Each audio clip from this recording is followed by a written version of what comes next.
While locked behind concrete walls in a federal supermax facility, one man controlled New York's most powerful crime family. What he did from prison would make even hardened criminals uncomfortable. This is the story of how Barney Bellomo turned a cell into an empire's throne room. Most mobsters lose everything when they go to prison. Power, money, respect, all gone the moment those gates close. But Barney Bellomo wasn't most mobsters. He was the boss of the Genovese crime family, the most secretive and profitable of New York's 5 families. And when federal agents finally put him behind bars in 1997, they thought they'd won. They were wrong, because what Barney did next would rewrite the rules of organized crime forever. The year is 2000. Inside FCI Raybrook, a medium-security federal prison in upstate New York, Barney sits in his cell. No fancy suits, no Italian restaurants, just concrete, steel, and 24-hour surveillance. But on the streets of Manhattan, Brooklyn, and the Bronx, his empire continues like clockwork. Construction workers pay tribute. Union officials follow orders. Competitors disappear. And the money keeps flowing. How? That's the question that would haunt the FBI for years. Before we understand what he did from prison, you need to know who Barney Bellomo really is. Born Liborio Salvatore Bellomo in 1957, he grew up in the heart of Italian East Harlem, where loyalty meant everything and talking meant death. By his 20s, he'd earned his stripes as a ruthless enforcer for the Genovese family. While other young mobsters craved attention, Barney understood something more valuable than fear. He understood silence. The Genovese family had a golden rule since the days of Vito Genovese himself. Stay invisible. While the Gambinos grabbed headlines and the Colombos started wars, the Genovese family operated in the shadows. They controlled the most lucrative rackets in New York.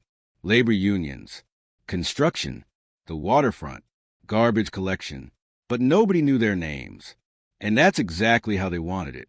Barney rose through the ranks fast, not because he was the most violent, though he could be brutal when needed. He rose because he was smart, calculating, patient. By the early 1990s, he became acting boss while Vincent the Chin Gigani pretended to be insane, wandering Greenwich Village in a bathrobe. But Barney was a real power. He made the decisions. He approved the hits. He collected the tributes. And he never, ever drew attention to himself. Then came 1996. Federal prosecutors had been building a racketeering case for years. Wiretaps, surveillance photos, testimony from terrified witnesses. In 1997, they finally had enough. Barney Bellomo was arrested and charged with labor racketeering and extortion. The prosecution was confident. With Barney locked up, they thought the Genovese empire would crumble. They had no idea what was coming. If you think prison stops power, drop untouchable in the comments. This gets darker. Hit subscribe because what happens next will change everything you know about organized crime. The moment Barney arrived at FCI Raybrook, he did something that confused everyone. He didn't fight. He didn't complain. He didn't try to appeal. He simply adapted. Most bosses fall apart in prison. Their crews scatter. Their money disappears. Their authority evaporates like steam. But Barney had been preparing for this moment his entire life. He knew prison was always a possibility. So he'd built a system that didn't need him to be free. It just needed him to be alive. The first message went out 3 weeks after his arrival. His lawyer visited, carrying legal documents about the appeal. They talked for an hour about case law and precedents. The guards watched through glass, but heard nothing. When the lawyer left, he drove straight to a social club in Little Italy. Inside, 5 capos waited. The lawyer handed over a single piece of paper. On it was written what looked like a grocery list. Milk, eggs, bread, tomatoes. The capos studied it for 10 minutes. Then one of them nodded. 3 days later, a union official who'd been cooperating with the FBI disappeared. His body was never found. The FBI didn't connect the dots immediately. They knew Barney's lawyer had visited. That was legal. They knew the union official had vanished. That was suspicious. But they had no evidence linking the two events. Because Barney's code was perfect. Every word had multiple meanings. Every sentence could be explained away. Milk meant money. Eggs meant enforcers. Bread meant meetings. And tomatoes meant someone who needed to be eliminated. Simple, untraceable, genius. But what made Barney's system truly revolutionary was its redundancy. He didn't rely on just lawyers. He used family members who visited regularly. His son would come every Sunday, and they'd talk about baseball, the Yankees lineup, spring training, statistics. To anyone listening, it was a father and son bonding. But every player's name was code. Every statistic was an instruction. Derek Jeter's batting point .324 meant collect $324,000 from construction unions. We need better pitching meant pressure the union officials harder. The FBI recorded every conversation. They analyzed every word. They found nothing prosecutable. By 1999, the FBI realized something terrifying. The Genovese family wasn't weakening with Barney in prison. It was getting stronger, more organized, more profitable. Investigators documented extortion operations running smoother than ever. The family collected an estimated $100 million annually from construction, garbage hauling, and labor unions. And every major decision still required Barney's approval. From inside a cell, with no phone access and constant monitoring, he was running the most powerful crime family in America. What investigators found in his cell during a surprise raid should have been evidence. Instead, it deepened the mystery. Books about Roman military strategy, classical literature, crossword puzzles. Nothing illegal, nothing suspicious. But here's what they didn't know. The books themselves were code. Barney would mark specific pages during family visits. His relatives would note which pages had creases. Page 47 meant approve a hit. Page 82 meant increase protection payments. Page 135 meant call a meeting of capos. The books were borrowed from the prison library, read by Barney, then returned. His family would visit the same library weeks later, borrow the same books, and receive his instructions. It was brilliant, untraceable, and completely legal. But Barney's most audacious move was still to come. In 2000, tensions erupted between the Genovese family and the Colombo family over control of a lucrative garbage route in Brooklyn. Normally, such disputes led to bloodshed, bodies in trunks, retaliatory hits, street wars. But Barney did something unprecedented. From prison, he mediated the dispute.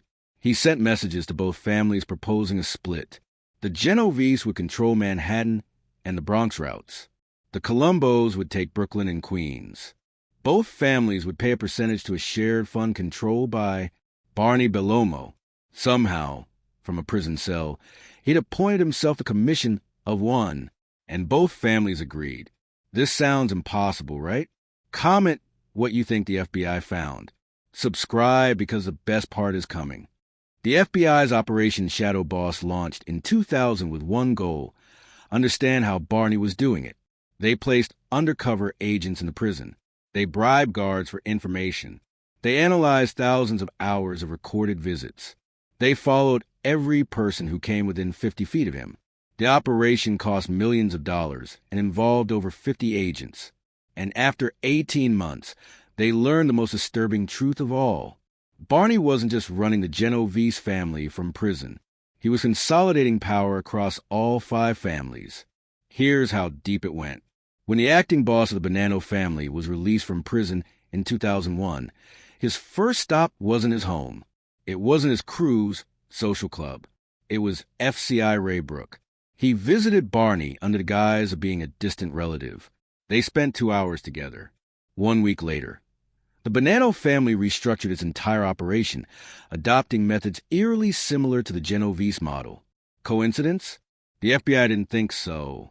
What made Barney so effective from prison was his understanding of power itself. Most bosses ruled through fear and violence. Barney ruled through respect and efficiency. His crews made money, lots of it, and he took a smaller cut than other bosses. 20% instead of the traditional 50%. Why? Because he understood that loyalty bought with fairness lasts longer than loyalty bought with fear. His captains were rich. Their soldiers were comfortable. Nobody wanted to betray him because betraying Barney meant losing the best-paying job in organized crime. The FBI tried everything to break his system. They transferred him to different prisons, thinking isolation would weaken his control. It didn't. Within weeks, he'd established new communication methods. They restricted his visitors to immediate family only. He adapted, using his wife and children as couriers. They monitored his mail so closely that agents read every letter 3 times. He stopped writing letters altogether and relied entirely on verbal codes during visits. As one frustrated FBI agent later testified, "We weren't fighting a prisoner. We were fighting a ghost. Every time we closed one communication channel, he'd open 2 more. It was like trying to stop water with your hands." But what truly terrified investigators was the violence Barney approved from prison. Between 1997 and 2001, 8 suspected informants and rival mobsters were murdered. The hits were clean, professional, no witnesses, no evidence, just bodies that sent a message. And the FBI had evidence, circumstantial evidence, that Barney had ordered every single one from his cell, using his code, through his network, while under 24-hour surveillance. The most chilling case involved Anthony, Tony Bagels Kvetsa, a Lucchese family associate who'd been caught wearing a wire. He knew the FBI couldn't protect him forever, so he did something desperate. He reached out to Barney through back channels, begging for mercy, offering to work as a double agent against the feds. Barney's response came in code during a visit from his son. They discussed basketball. "Tony's jumper's off," his son said. "Way off," Barney replied. "Maybe he should retire." That was all. 3 words. 72 hours later, Tony Bagels was found in the trunk of his Cadillac at JFK Airport, shot twice in the head. The FBI had been listening to Barney's conversation when it happened. They knew what it meant, but they couldn't prove it in court. Before I reveal how it ended, hit subscribe. Next video covers something even more disturbing. Comment your theory. How did Barney stay untouchable?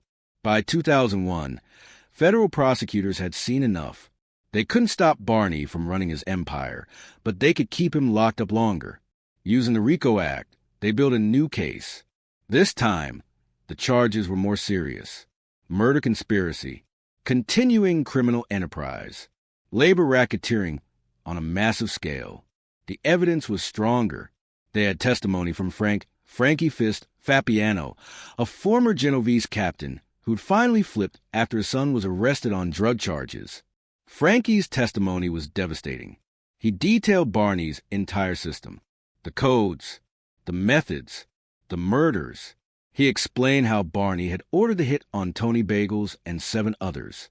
He revealed the extent of the empire, 42 active crews, over 300 made members, thousands of associates, annual revenue exceeding $200 million, and all of it controlled by a man in a prison cell. The trial in 2003 was supposed to be the end. Prosecutors were confident. They had a cooperating witness. They had intercepted messages. They had financial records showing money flowing to Barney's family while he was incarcerated. But Barney had one final card to play. His lawyers argued that the evidence was circumstantial, that codes could be interpreted multiple ways, that talking about baseball wasn't a crime. And shockingly, on the most serious charges, including murder conspiracy, the jury couldn't reach a unanimous verdict. Hung jury. The prosecutors were stunned, but they'd won enough on the racketeering charges. The judge sentenced Barney to 10 additional years. Transferred to ADX Florence, the supermax prison in Colorado known as the Alcatraz of the Rockies. 23 hours a day in solitary confinement.